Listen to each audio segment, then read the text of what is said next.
Hello guys, this is Avanza E CVT. Ano nga ba pinagkaiba ng 2026 model sa 2025 model? Kaya ano pa inaantay natin? Tara, silipin natin. Okay, let's go. 808s held down like a paperweight. She just wanna come around, but I made a way. Want my money, make the bass blow. Hello guys, this is a Toyota Avanza E CVT. Ang windshield po natin guys ay laminated and sound insulated. Ibig sabihin po nun guys, pag mas may mga hard na tumama po sa windshield natin, hindi po siya basta-basta pababasag. Magka-crack lang po siya ng small pieces. For safety po yun. And then sound insulated, pag once na nasa loob po kayo ng sakyan, hindi po ganun kaingay po yung naririnig nyo sa labas. Po yung front grille natin, open front grille po to. Mapapansin nyo malalaki po yung butas dito. Ang purpose po nito guys, nakakatulong po to para hindi mag-overheat yung sasakyan. Mapapalamig nyo yung radiator at saka yung makina ng sasakyan. And then meron tayo di headlights. Ito po siya, naka-LED na po. And then meron tayong fog lights. At meron po tayong aesthetic design sa ating front grille. Kung napapansin nyo, open na open po siya. And then ang headlight natin, ayan po siya. Naka-LED na po yan. And then also meron tayong fog light. Kung napapansin po ninyo guys, yung Toyota Avanza E CVT, napaka-forma na po tingnan. Machong-macho na po sa tingnan, di ba? Ito po yung engine ng Toyota Avanza E CVT. Naka 4-cylinder inline, 16 valve, dual overhead cam, and dual VVTi. Displacement po nito 1,329cc, and then maximum power niya 98 PS to 6,000 RPM. Maximum torque po nito 122 Nm to 4,200 RPM. Fuel type nito guys, gasoline. Transmission nito CVT, Continuous Variable Transmission. Drive type nito guys ay front wheel drive.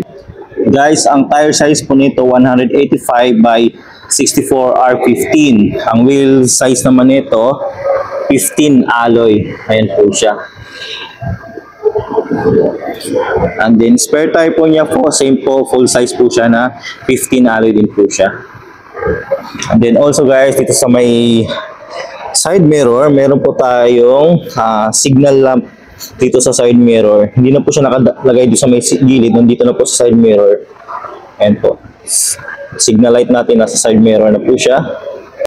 Guys, suspension po nito, ang front suspension, MacPherson strut. And then ang rear suspension po nito, torsion beam. Ang front brake po nito ay naka-disc brake.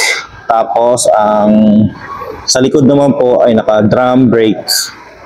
And also ito po yung interior niya. Tara silipin natin. Dito naman po sa side na to, naka power window na po tayo. Ito po yung power window, control pod ng driver seat. Yan po yung power window sa likod. And then yung lock ng window. And then yung auto ng side mirror.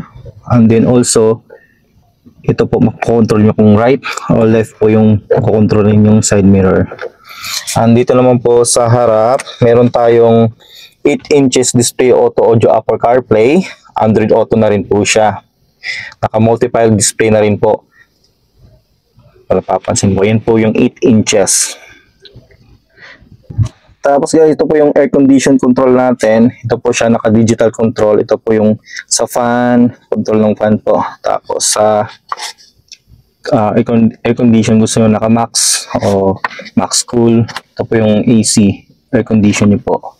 Tapos off. Tapos meron din tayong USB power port na US dito sa ilalim. Ayan po, kung napapansin nyo. Ayan po, kita po ba? Ayan. Nandyan po sa ilalim yung USB port natin. Tapos naka 12 volts po yun.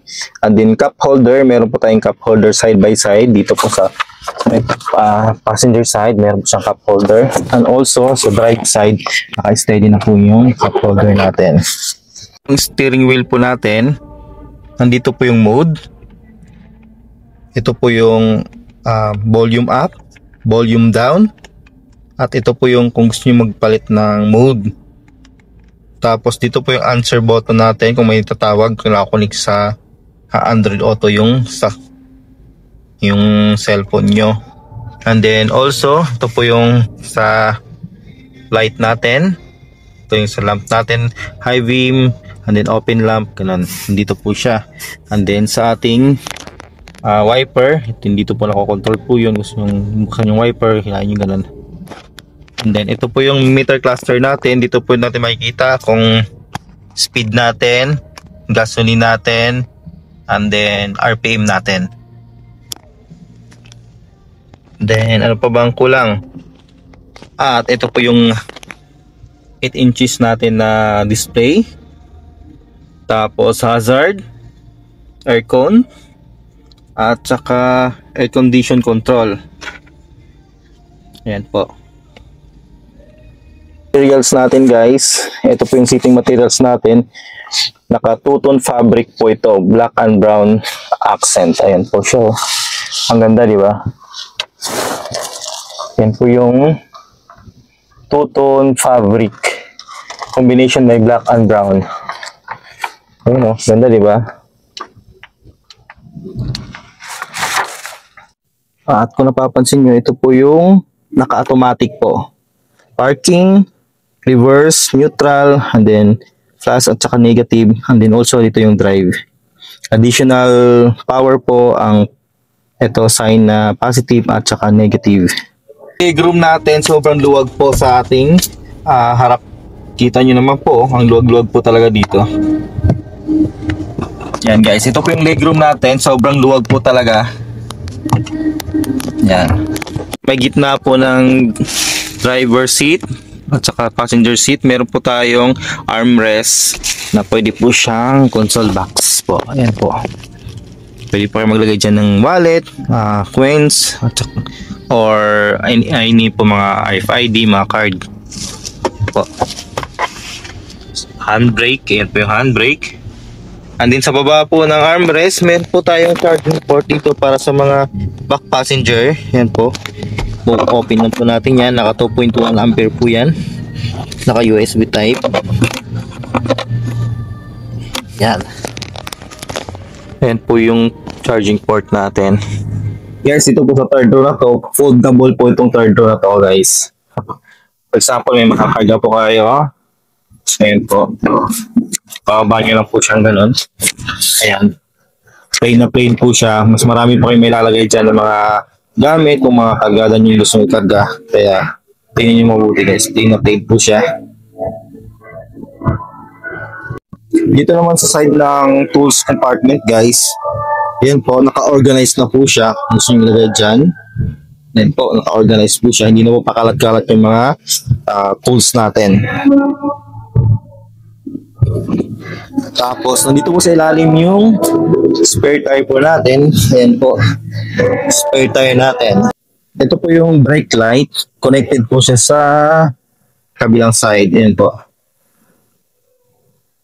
Brake light. And then, sa side naman, sa right side.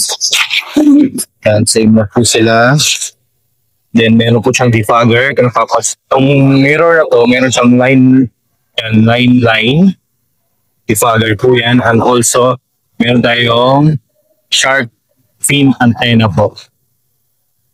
And then, meron pong parking camera sa Avanza eCVT Automatics. Tapos, parking sensor. Ito yung mga sensor niya. Tutulog po yan pag once na may dumikit na at least 2 meter. Ito po yung likod ng Avanza eCVT 2026. And then sa side naman natin, titingnan natin yung side ni Avanza eCVT 2026. Super elegant na po guys. Ano papansin nyo, medyo brusque po siya. Yung mga side angle niya, medyo may mga patusok. Mapapansin nyo. Yan po. Yan, mapapansin nyo guys. Sobrang ganda na po ng design. Elegant na po siya.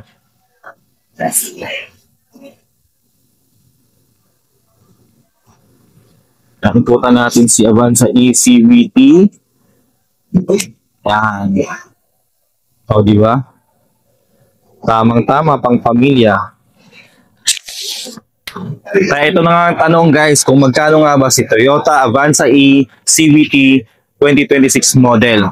Pag cash, 1,035,700 pesos only. All in na po yun. Pero kung gusto mo ng financing, tutulungan kita, bibigyan pa kita ng discount, lalo na pag follower ka at subscriber kita. Tara, pag-usapan natin yan. Kaya kung naghahanap ka ng 7-seater na pang-pamilya at pang-trabaho, eto na si Toyota Avanza E CVT. Napakatipid sa gas dahil ang engine nito 1.3 lang. Kaya ano pa inaantay mo? Message mo na ako sa number na to, 0926-7526-138. Dito lang yan guys sa Toyota Manila Bay.